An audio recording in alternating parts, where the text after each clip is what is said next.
Colours FM 96.0। यदि आप radio सुनते हैं तो कृपया फॉलो करें।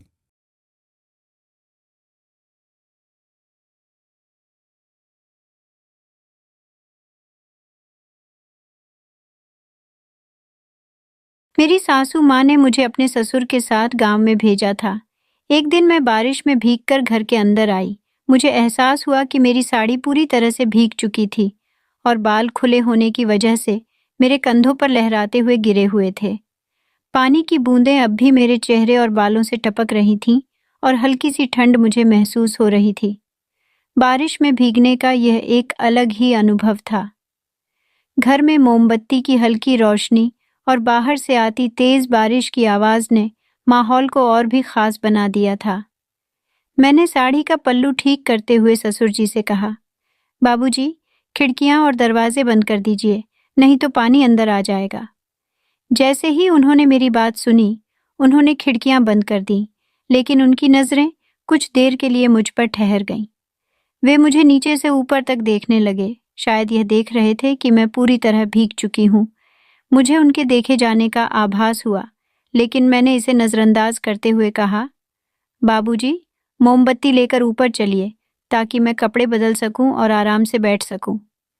ससुर जी ने थोड़ी देर बाद नजरें हटाईं और हामी भरते हुए कहा, ठीक है बहू, चलो ऊपर चलते हैं।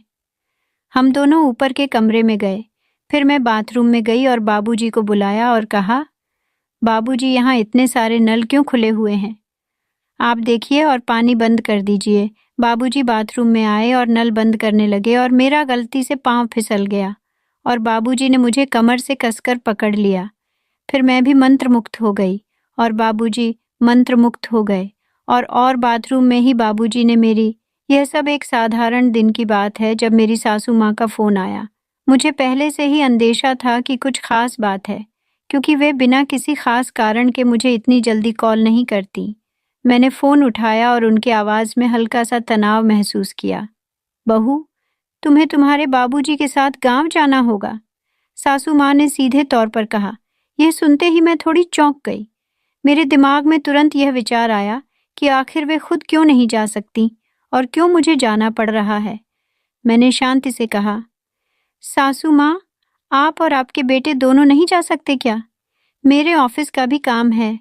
सासू माँ ने थोड़ा संजीदा होकर जवाब दिया, तुम जानती हो ना बहू, जब भी मैं कहीं बाहर जाती हूँ मेरी तबीयत खराब हो जाती है। और तुम्हारा पति, वो हमेशा अपने काम में व्यस्त रहता है या फिर अपने आवारा दोस्तों के साथ शराब पीने चला जाता है। उसे समझाने से भी कोई फायदा नहीं होता। इसलिए मुझे तुम पर भरोसा है बहू। उनके कहे में सच्चाई थी। मेरे पति अपने दोस्तों के साथ वक्त बिताने में ज्यादा रुचि लेते थे और घर के कामों में उनकी दिलचस्पी बहुत कम थी। मैंने स्थिति को समझते हुए सासू माँ से कहा, ठीक है सासू माँ, जैसा आप चाहें। बहू, तुम्हें प्रॉपर्टी का काम देखने के लिए जाना है। ये बहुत ज़रूरी है और तुम ही इसे अच्छे से संभाल सकती हो। बाबूजी के साथ बस सोमवार से बुधवार तक रहना होगा। गुरुवार को काम खत्म करके तुम शुक्रवार या शनिवार को वापस आ सकती हो। सासू माँ ने मुझे शांत कराते हुए कहा, ठीक है सासू माँ, आप चिंता मत करें, मैं बाबूजी के साथ चली जाऊंगी। मैंने उन्हें आश्वस्त किया। वह सप्ताहांत बहुत जल्दी आ गया और मैं सोच रही थी कि गांव जाना मेरे लिए एक नया अनुभव होगा। वैसे भी लंबे समय से मैं घर और ऑफिस के बीच फंसी हुई थी। एक ब्रेक की ज़रूरत महसूस कर रही थी। सासू माँ सही कह रही थीं, गांव का घर बड़ा और सुंदर था। शायद यह बदलाव मुझे भी कुछ ताजगी दे। तो दोस्तों, अब मैं आपको अपने बाबूजी के बारे में बताती हूँ, यानी मेरे ससुर जी के बारे में। मेरे ससुर जी की उम्र लगभग 60 साल होगी, लेकिन इस उम्र में भी वह बहुत मजबूत और ताकतवर है। हमारा व्यापार शुरू से ही अच्छा चलता आ रहा है, इसीलिए हमारे परिवार को किसी चीज़ की कोई कमी नहीं है। हमारे पास नौकर चाकर, कार और बंगला सब है। मेरी एक बेटी भी है, लेकिन वह टेस्ट ट्यूब प्रक्रिया से पैदा हुई है। जी हाँ, मेरी बेटी मेरे पति के द्वारा पैदा नहीं हुई, क्योंकि मेरे पति में वह क्षमता नहीं है। ये बात सिर्फ मुझे और मेरे ससुर जी को पता है घर में, और किसी को भी यह बात नहीं पता, यहाँ तक कि मेरी सासू माँ को भी नहीं। जब मेरी सासू माँ ने मुझे गांव जाने के लिए कहा, तो मैं अंदर से थोड़ी खुश हो गई। उस रात मैंने अगले दिन गांव जाने की तैयारी शुरू कर दी। फिर मैं अपने ससुर जी के कमरे में गई। हाँ, घर में मैं हमेशा साड़ी का पल्लू सिर पर ही रखती थी। हमारे घर में यह परंपरा थी कि औरतों को बिना पल्लू के किसी भी मर्द के सामने नहीं जाना चाहिए। हाँ, मैं बहुत ही संस्कारी बहू हूँ। अब मैं अपने ससुर जी के कमरे में आई, लेकिन मेरे ससुर जी किताब पढ़ रहे थे। मैंने कहा, बाबूजी ज़्यादा देर तक किताब मत पढ़िए, कल हमें जल्दी गांव जाना है। आपने ही मुझे बताया था। मैंने अपनी ससुर जी के बैग में भी कुछ सामान रखी थी, लेकिन अब ससुर जी का ध्यान कहीं और था। वह किताब पढ़ने के बजाय दूसरी ओर देख रहे थे। एक बात बताना भूल गई, मेरा नाम राधिका है। मैं एक साधारण लेकिन आत्मविश्वास से भरी हुई महिला हूँ, जो एक सभ्य परिवार से ताल्लुक रखती हूँ। मेरी उम्र 30 साल है। मैं 5 फीट 2 इंच लंबी हूँ, थोड़ी मोटी हूँ और हाँ, गोरी भी। मेरी नाक बिल्कुल सीधी है, आंखें थोड़ी सूजी हुई हैं और पपीते की तरह थोड़ी लटकी हुई। मैं साड़ी बिल्कुल मॉडल बेपासा बसु की तरह पहनती हूँ और लोगों की नज़रें अक्सर मुझ पर टिक जाती हैं। मैंने आपको यह सब इसलिए बताया ताकि आप मेरी कल्पना कर सकें, ताकि जब आप मेरी कहानी पढ़ें तो आपको मेरी छवि साफ साफ दिखाई दे। मैं एक साधारण लड़की हूँ, जो परिवार और समाज के नियमों के बीच जी रही है। लेकिन इस बार की कहानी में कुछ अलग हुआ, कुछ ऐसा जिसने मेरी जिंदगी को एक नया मोड़ दिया। दोस्तों, सोमवार का दिन आ गया और हम दोपहर के बाद थोड़ा देर से निकले। हम गाड़ी से जा रहे थे और मेरे ससुर जी गाड़ी चला रहे थे। ट्रैफिक की वजह से हम शाम 7 बजे हरितगांव पहुंचे। हमारा यहाँ एक घर है, एक छोटा सा बंगला। वह एक छोटे से पहाड़ पर स्थित है, लेकिन गाड़ी वहां तक जा सकती है। एक मंजिला घर, सुंदर पहाड़, ठंडी हवा। हमारे कुछ रिश्तेदार भी थे, इसलिए उन्होंने हमें रात को खाने पर बुलाया। वहां हमारे घर की देखभाल करने वाला एक नौकर राजेश भी था, लेकिन उसकी किसी घर वाले की तबीयत खराब थी, इसलिए वह सुबह जाने वाला था और ससुर जी ने उसे अपने गांव जाने की इजाज़त दे दी थी। बारिश हो रही थी और हम एक रिश्तेदार के घर खाने के लिए गए। दरअसल हम सारे खाने पीने की चीज़ें वहीं ले गए थे। फिर मेरी बड़ी सासू माँ आई और हमारे बीच कुछ घरेलू बातें हुईं। घर की राजनीति तो होती ही है। उस रात बड़ी सासू माँ भी हमारे घर रुकी थी और मेरे ससुर जी बड़ी सासू माँ के पति के साथ उनके घर में शराब पी रहे थे, इसलिए वह रात इसी तरह बीत गई, यानी हमारा सोमवार ऐसे ही चला गया। अगला दिन मंगलवार था। अगले दिन ससुर जी अपने काम के लिए गए थे और मैं बड़ी सासू माँ के साथ थी। उस रात हमने बड़ी सासू माँ के घर में खाना खाया और मेरे ससुर जी बड़ी सासू माँ के पति के साथ शराब का आनंद ले रहे थे। हाँ, मेरे ससुर भी शराब पीते हैं, लेकिन उन्हें मेरे पति जैसी आदत नहीं है। फिर ससुर जी वहां से चले गए। ससुर जी ने कहा, बहू मैं बंगले पर जा रहा हूँ। बड़ी सासू माँ ने कहा, आप जाइए, हमें थोड़ी बातें करनी है। कुछ समय बाद मैंने भी बड़ी सासू माँ का घर छोड़ दिया। बाहर मूसलाधार बारिश हो रही थी, इसलिए बड़ी सासू माँ ने मुझे छतरी दी और मैं घर आ गई। मैंने साड़ी का पल्लू सिर पर लिया हुआ था। जब मैं घर पहुंची तो ससुर जी फिर से शराब पीते हुए टीवी देख रहे थे। मैं घर आई, लेकिन बारिश और हवा के कारण मैं पूरी तरह भीग चुकी थी। हमारा घर बहुत बड़ा था, बंगला था, लेकिन मुझे उसे घर कहना अच्छा लगता है। नीचे एक हॉल था और ऊपर कुछ कमरे थे। छतरी छोटी थी और जैसे ही मैं बारिश में भीगकर घर के अंदर आई, मुझे एहसास हुआ कि मेरी साड़ी पूरी तरह से भीग चुकी थी और बाल खुले होने की वजह से मेरे कंधों पर लहराते हुए गिरे हुए थे। पानी की बूंदें अब भी मेरे चेहरे और बालों से टपक रही थीं और हल्की सी ठंड मुझे महसूस हो रही थी। बारिश में भीगने का यह एक अलग ही अनुभव था। घर में मोमबत्ती की हल्की रोशनी और बाहर से आती तेज बारिश की आवाज़ ने माहौल को और भी खास बना दिया था। मैंने साड़ी का पल्लू ठीक करते हुए ससुर जी से कहा, बाबूजी, खिड़कियां और दरवाजे बंद कर दीजिए, नहीं तो पानी अंदर आ जाएगा। जैसे ही उन्होंने मेरी बात सुनी, उन्होंने खिड़कियां बंद कर दी, लेकिन उनकी नज़रें कुछ देर के लिए मुझ पर ठहर गईं। वे मुझे नीचे से ऊपर तक देखने लगे।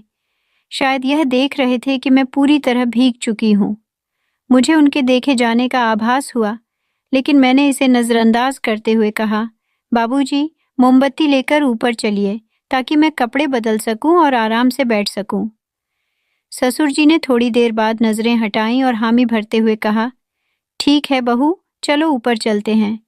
हम दोनों ऊपर के कमरे में गए। फिर मैं बाथरूम में गई और बाबूजी को बुलाया और कहा, बाबूजी यहाँ इतने सारे नल क्यों खुले हुए हैं?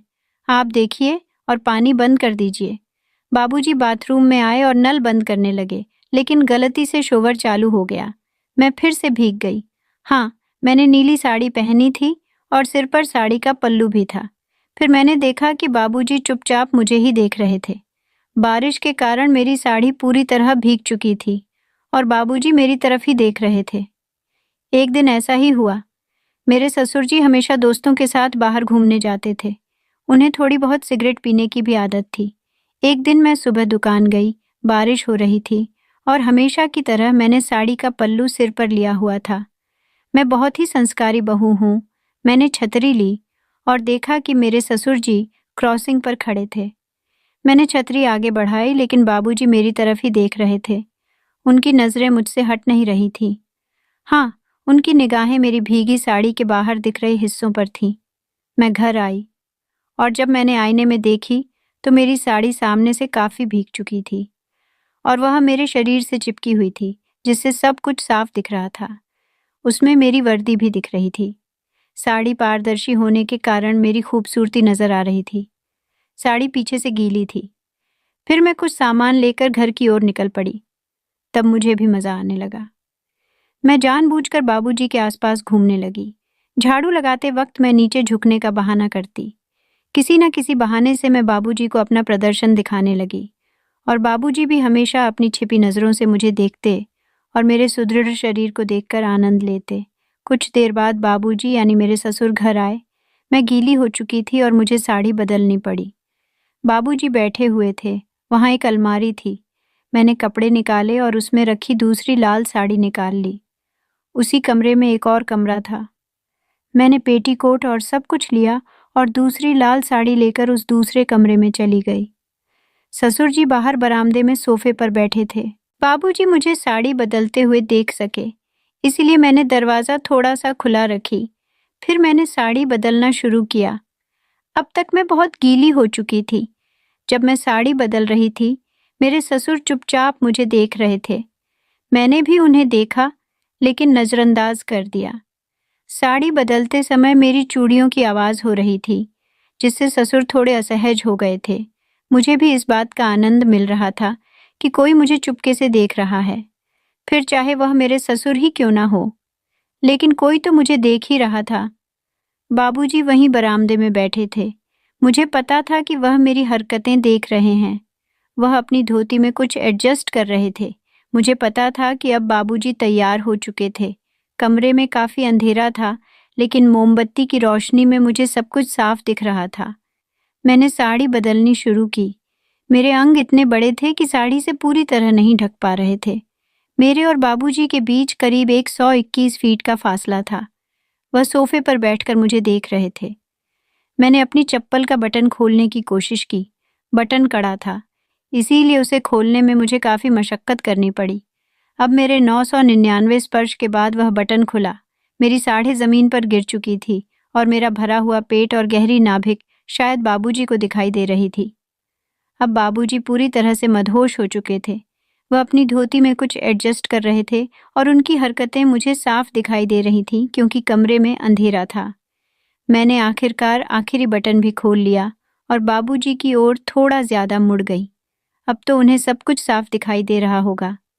फिर मैंने ऊपर रखा कपड़ा उठाई और उसे एक तरफ फेंक दी। मैंने दूसरी साड़ी उठाई। यह सब बहुत धीरे धीरे चल रहा था। अब लगभग रात के 1 बज चुके थे।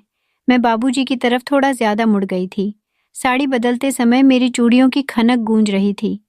साड़ी बदलते बदलते मैंने कहा, बाबूजी, आज आपका दिन कैसा गुजरा? आप आज थके होंगे। आज प्रॉपर्टी के काम में बहुत व्यस्त थे। बाबूजी ने फिर से अपने धोती में कुछ एडजस्ट करते हुए कहा, हाँ बहू, आज बहुत काम था, लेकिन मैं थका नहीं। इस गांव की हवा बहुत अच्छी है। अब मैं अपनी साड़ी पहन ली थी और फिर दूसरा कपड़ा भी लेने लगी। धीरे धीरे मैंने बटन बंद करना शुरू किया और उसी दौरान बाबूजी से बातें कर रही थी। कमरे में बिजली नहीं थी। मैंने एक मोमबत्ती जलाई हुई थी और उसकी रोशनी में मुझे बाबूजी का चेहरा साफ दिखाई नहीं दे रहा था और बाबूजी को मेरा चेहरा नहीं दिख रहा था। मैंने बाबूजी से कहा, बाबूजी, माँ और काका की बहुत चिंता हो रही है। बाबूजी ने कहा, बहू, तुम्हें किस बात की चिंता है? मैंने कहा, बाबूजी, कल रात की तरह आज फिर से आप बरामदे में मत सो जाना, मेरे साथ बिस्तर पर सो जाना। हमारा बिस्तर काफी बड़ा है। अब मैंने अपनी साड़ी खोलकर दोबारा पहननी शुरू की थी। साड़ी पहनकर मैं धीरे धीरे घूमने लगी ताकि मेरे ससुर जी सब कुछ देख सके। अब आखिरी हिस्सा बाकी था। मैंने साड़ी का पल्लू उठाया और खुद को एडजस्ट करते हुए बाबूजी से कहा, बाबूजी, आपको कैसा लगा? आपको मजा आया ना? बाबूजी को पूरी तरह से झटका लगा। मैंने फिर कहा, हाँ बाबूजी, मुझे बताइए, मुझे बिना साड़ी के देखकर आपको मजा आया। फिर मैं बालकनी में चली गई। बाबूजी अभी भी सोफे पर बैठे थे और मेरी तरफ देख रहे थे। मैंने कहा, अरे बाबूजी, आप भी बालकनी में आइए। तभी बाबूजी भी बालकनी में आ गए। मैंने उनसे फिर पूछा, बाबूजी, आपको कैसा लगा? बताइए, मुझे साड़ी बदलते देखकर आपको मजा आया होगा। मैं उनके सामने सिर पर पल्लू रखकर खड़ी थी। मैंने कहा, बाबूजी, मुझे आपसे कुछ बात करनी है। बाबूजी बोले, हाँ बहू, बताओ क्या बात करनी है? मैंने कहा, बाबूजी, आपको याद है जब कभी आपके दोस्त या मेरे पति के दोस्त आते हैं तो मैं आपको कहती हूँ कि उनके लिए चाय ले जाइए। बाबूजी ने कहा, हाँ बहू, मुझे याद है। मैंने कहा, बाबूजी, आपके दोस्त और मेरे पति के दोस्त मुझे उस नज़र से देखते हैं, लेकिन इसमें कोई दिक्कत नहीं है। बाबूजी ने कहा, अरे बहू, तुम्हें ऐसा सोचने का कोई हक नहीं है। मैंने कहा, बाबूजी, यह बात हमारे बीच ही रहनी चाहिए और मुझे पता है कि आप भी मुझे कैसे देखते हैं, लेकिन कोई बात नहीं, मुझे आपकी नज़र पसंद है। बाबूजी कुछ पल रुके और फिर बोले, बहू, क्या तुम खुश हो? मैंने कहा, बाबूजी, अब असली मुद्दे पर आते हैं। बाबूजी बोले, हाँ बहू, क्या मुद्दा है? बताओ, संकोच मत करो। मैंने कहा, बाबूजी, क्या आपको लगता है कि मैं खुश हूँ? हाँ, मैं खुश हूँ क्योंकि हम अमीर हैं। हमारे पास सब कुछ है, कार है, बंगला है, पैसा है। बाबूजी बोले, बहू, लेकिन क्या संकोच मत करो, मुझे हमेशा तुम्हें खुश देखना अच्छा लगता है। मैंने कहा, लेकिन बाबूजी, मैं खुश नहीं हूँ। बाबूजी बोले, बहू बताओ, तुम्हें खुश रखने के लिए मैं क्या कर सकता हूँ? मैंने कहा, आपका बेटा। बाबूजी बोले, बहू, मेरे बेटे में क्या समस्या है? बताओ। मैंने कहा, बाबूजी, क्या आपको लगता है कि सिर्फ गाड़ी और बंगला होने से ही सब सुखी होते हैं? असल खुशी पत्नी की बेडरूम में होती है। बाबूजी बोले, बहू बताओ, संकोच मत करो। मैंने कहा, बाबूजी, आपका बेटा मेरे साथ कुछ भी नहीं करता। अब उसमें मुझे सुख देने की ताकत नहीं है। हाँ बाबूजी, मुझे आनंद चाहिए। बाबूजी बोले, बहू और क्या?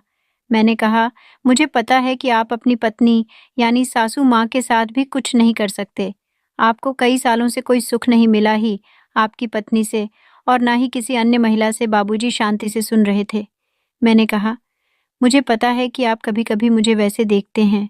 मुझे पता है कि आज जब मैं आपके कमरे में आई थी, तो आप किताब पढ़ने की बजाय मुझे देख रहे थे। फिर बाबूजी थोड़े नर्वस हो गए। बाबूजी ने अचानक गंभीरता से कहा, बहू, तुम कैसी बातें कर रही हो? मैंने कभी ऐसा नहीं सोचा और ना ही तुम्हें इस नज़र से देखा। तुम तो हमारे घर की इज्जत हो और मेरी नज़रें हमेशा तुम्हारे प्रति आदर और सम्मान की रही हैं। मैं थोड़ी घबराई, लेकिन अपनी बात जारी रखी। बाबूजी, मैं यह सब इसलिए कह रही हूँ क्योंकि कभी-कभी लगता है कि हम अपने रिश्तों में खुलकर बात नहीं कर पाते। आप हमेशा मुझे बहुत मानते हैं, लेकिन मैंने कई बार आपकी नज़रों में कुछ अलग देखा है। बाबूजी थोड़े असहज हो गए, लेकिन उन्होंने फिर से गंभीरता से जवाब दिया, तुम्हारी सोच गलत है बहू। परिवार के रिश्ते बहुत पवित्र होते हैं और हमें उनका सम्मान करना चाहिए। तुम्हें इस तरह की बातें नहीं सोचनी चाहिए। अगर तुम्हें कभी ऐसा महसूस हुआ है, तो मैं माफ़ी मांगता हूँ, लेकिन मेरा इरादा कभी भी ऐसा नहीं रहा। मैंने महसूस किया कि बाबूजी की बातों में सच्चाई थी। उन्होंने हमेशा घर की जिम्मेदारियों को पूरी ईमानदारी से निभाया था और शायद मैंने कुछ गलतफहमी की वजह से ऐसा सोचा। मैंने सिर झुकाकर कहा, मुझे माफ़ कर दीजिए बाबूजी, मैंने शायद कुछ गलत समझा। बाबूजी ने नरमी से कहा, बहू, इस घर में तुम हमारी बेटी जैसी हो। मैं चाहता हूँ कि तुम हमेशा खुश रहो और अपने दिल में ऐसी बातें ना रखो जो रिश्तों को कमज़ोर करें। उस पल मुझे एहसास हुआ कि मैंने बिना वजह अपने और बाबूजी के रिश्ते को लेकर गलतफहमी पाल ली थी। मैंने खुद से वादा किया कि आगे से मैं कभी इस तरह की बातें नहीं सोचूंगी और परिवार के रिश्तों को सम्मान दूंगी। रिश्तों में ईमानदारी और खुला संवाद बहुत आवश्यक है। जब हम अपने विचारों और भावनाओं को बिना किसी हिचकिचाहट के साझा करते हैं, तो हम एक मजबूत बुनियाद बनाते हैं। किसी भी रिश्ते की मजबूती इस बात पर निर्भर करती है कि हम एक दूसरे के प्रति कितने ईमानदार और पारदर्शी हैं। कभी-कभी हम अपनी सोच और भावनाओं को छिपाते हैं, जिसके कारण गलतफहमियां पैदा हो जाती हैं। जब हम किसी को लेकर पूर्वाग्रह बना लेते हैं, तो हम वास्तविकता से दूर चले जाते हैं। यह भ्रम हमें रिश्तों में अनावश्यक तनाव पैदा करने की ओर ले जाता है। उदाहरण के लिए, यदि हम अपने मन की बात साझा नहीं करते हैं, तो दूसरी व्यक्ति को हमारे बारे में सही समझ नहीं होगी, जिससे वह गलत निष्कर्ष पर पहुंच सकता है। इसलिए एक दूसरे के साथ खुलकर बात करना आवश्यक है। इससे न केवल हम अपनी भावनाओं को स्पष्ट कर पाते हैं, बल्कि यह भी सुनिश्चित करते हैं कि सामने वाले व्यक्ति को हमारी स्थिति और विचारों के बारे में सही जानकारी मिले। ईमानदार संवाद से रिश्तों में विश्वास और समझ बढ़ती है, जो हमें एक दूसरे के करीब लाता है।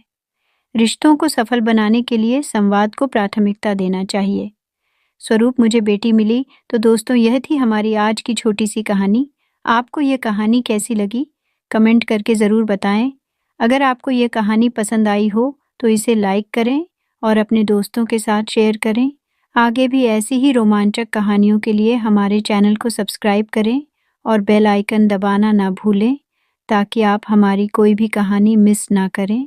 धन्यवाद।